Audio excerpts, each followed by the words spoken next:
There are authoritarians with badges in Newton in Iowa because this is the second case in which someone's First Amendment rights have been violated by the Newton Police Department in Iowa.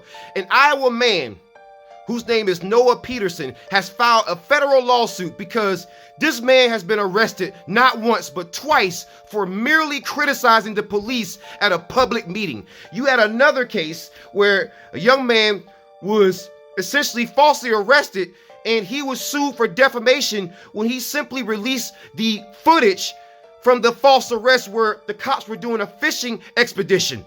They were trying to find ways to put charges on an innocent man.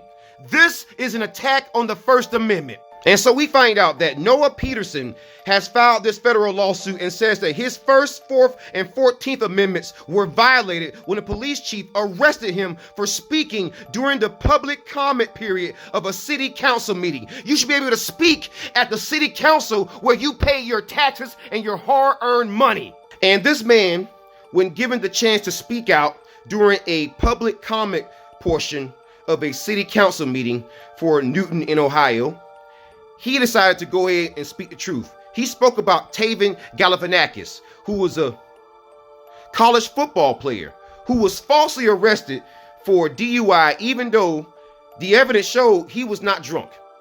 And on top of that, this man was taken to a police station and given further drug tests that were all coming back negative. And on top of that, Noah Peterson also pointed out all the cases of domestic violence among Newton police officers and all the cases where police officers commit crimes, but the records are suddenly hidden away. And here is his whole speech in total. He says, "Hello, this is my public comment for the city council meeting, now October 3rd, 2022. Defund Newton Police Department. They are a violent, civil, and human rights violating organization who do not make your community safer. They are also pro-domestic abuse because they are currently employing a domestic abuser and choosing to not release the records about that domestic abuser." That is a very common thing amongst U.S. law enforcement and people who support police officers, and they support the blue, the freaking blue, and they back the blue. They all know there is a significant population of domestic abusers amongst U.S. law enforcement, but they lie about it. They talk around it. Oh, it's bad everywhere. Bad apples.